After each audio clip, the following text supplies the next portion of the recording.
Apple a adus anul acesta niște îmbunătățiri pe care nici măcar nu mai îndrăzneam să le visăm.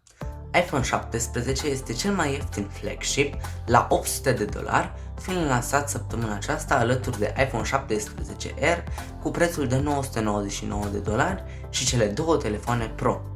Seria acestui an nu mai include modelul Plus, înlocuindu-l cu modelul R, care este a treia încercare a companiei de a introduce un model nou după două eșecuri, în 2020 cu iPhone mini, iar în 2023 cu iPhone Plus, care, asemenea fratelui său mini, nu a avut prea multe vânzări, singura diferență între ele și modelul standard din dimensiune.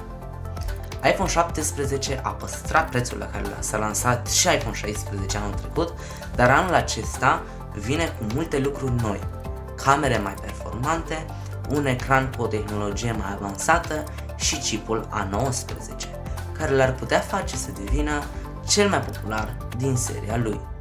Ecranul este mai mare decât cel al omologului său de anul trecut, având și imagini mai subțiri, telefonul fiind acum la aceleași dimensiuni ca iPhone 17 Pro. Ecranul OLED Super Retina XDR al dispozitivului este protejat anul acesta de Ceramic Shield 2, despre care spune Apple că are o rezistență de 3 ori mai bună împotriva zgârieturilor decât versiunea anterioară. Surprinzător, ecranul ProMotion, care are rata de reîmprospătare de la 1 la 120 de Hz, se întâlnește și pe modelul standard anul acesta, lucru nemai întâlnit pe un model non-Pro fabricat de Apple până acum. În plus, Apple a făcut ecranul mai luminos, la exterior având maxima de 3000 de niți, iar în general acesta fiind de 1000 de niți. Luminositatea maximă cu HDR activat este de 1600 de niți. Camera Pro a iPhone-ului de bază, dacă îi mai putem spune așa acum că a apărut iPhone-ul R, este de 48 de megapixel. Mă refer la camera principală aici. Iar cea ultra-wide are aceeași rezoluție anul acesta, asemănător modelului Pro. O cameră frontală îmbunătățită de 18 megapixel îmbunătățește selfie-urile și apelurile video. Un senzor pătrat permite capturarea de fotografii, portret și peisaj fără a roti iPhone-ul și este compatibil cu Center Stage pentru o vizualizare mai largă atunci când fotografiați și efectuați apeluri video. Stabilizarea actualizată asigură că videoclipurile frontale sunt fără tremur.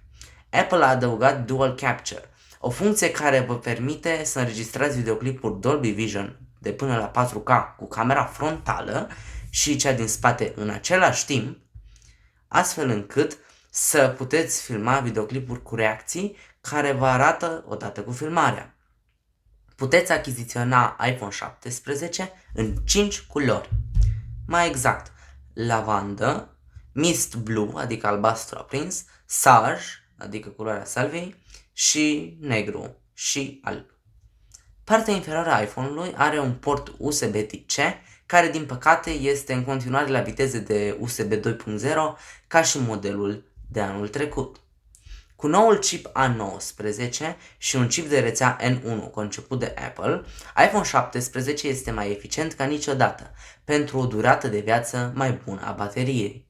Bateria de iPhone 17 durează până la 30 de ore de vizionarea videoclipurile sau până la 27 de ore de redarea videoclipurilor în flux continuu.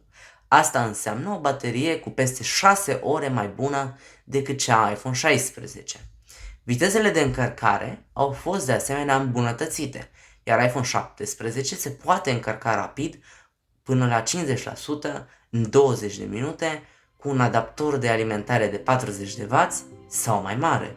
Se poate încărca până la 50% în 30 de minute cu un încărcător MagSafe și acceptă atât încărcarea MagSafe cât și încărcarea C2 la 25 de W. Un mod Adaptive Power din iOS 16 gestionează inteligent consumul bateriei pentru a prelungi și mai mult durata de viață a bateriei iPhone-ului 17. Un chip de modem Qualcomm aduce conectivitate 5G îmbunătățită, iar N1 include Wi-Fi 7, Bluetooth 6 și tehnologie de rețea Thread.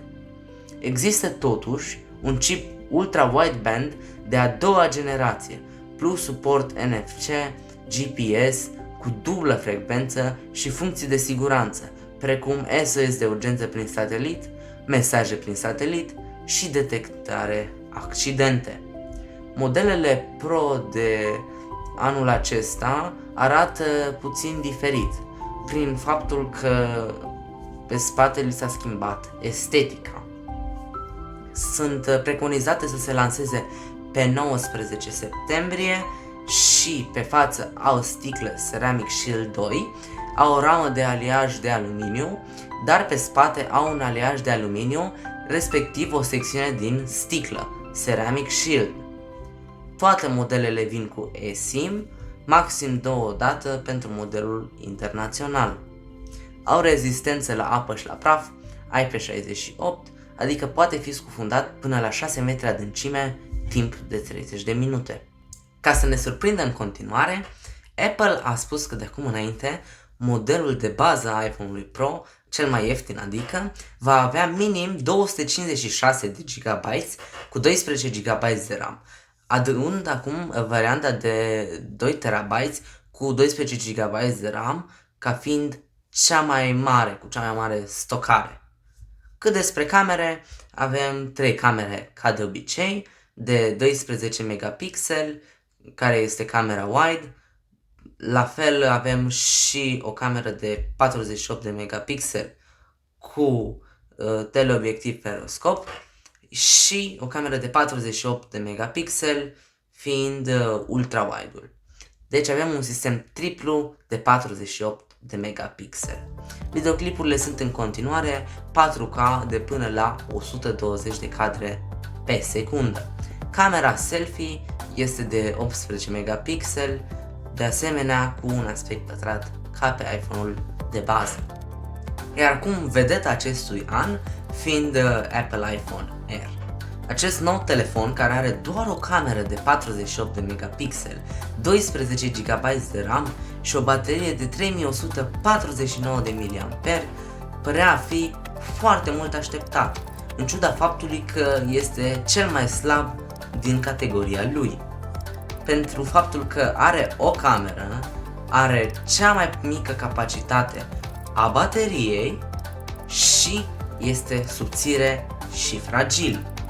Probabil că vor exista alți youtuberi care vor face un mic bentest. De asemenea, este anunțat să apară pe 19 septembrie și dimensiunile lui sunt de 156,2 pe 74,7 pe 5,6 milimetri. Cu toate acestea, Apple nu pune în calcul camera bump-ul acela, care este destul de mare pe acest model, pentru că înăuntru se ascunde și placa de bază, care este prea groasă ca să încarpă în corpul telefonului, așa că o parte din ea se găsește și în acel camera bump. Telefoanele din acest an au și o suprafață de sticlă antireflectivă, lucru pe care l-am văzut la Samsung încă de anul trecut pe modelele S24. Deci Apple a copiat asta de la Samsung și modelul Edge, cărora ei i-au spus modelul Air. Dar se vede foarte clar cum încep să se copie iarăși una pe alta, cum au făcut practic ca de obicei. Și acum să vă spun și despre sponsorul meu, Sedu Smart Edu. Ca să accesați pagina lor de internet, intrați pe sedu.ro și în perioada aceasta vă puteți înscrie la unul dintre cursurile lor, cursul de Cyber Security, având 10% reducere până pe 30 septembrie. Dacă vă interesați de el, puteți să vedeți că acest curs se poate face foarte, foarte simplu, înscrierea fiind făcută în 3 etape. Completați un formular de înscriere, rezolvați cu transferul bancar și începeți cursul. Este foarte simplu și totul se poate face online. Cursul durează 3 săptămâni, se ține marțea și joia de la 18:30 la 20:30 și se face online, precum am menționat și anterior. veți fi prezenți la curs și veți face exerciții. La sfârșit, primiți și un certificat cum că ați participat la acest curs. Eu am fost Anghin Alexandru, iar noi ne revedem în următorul videoclip.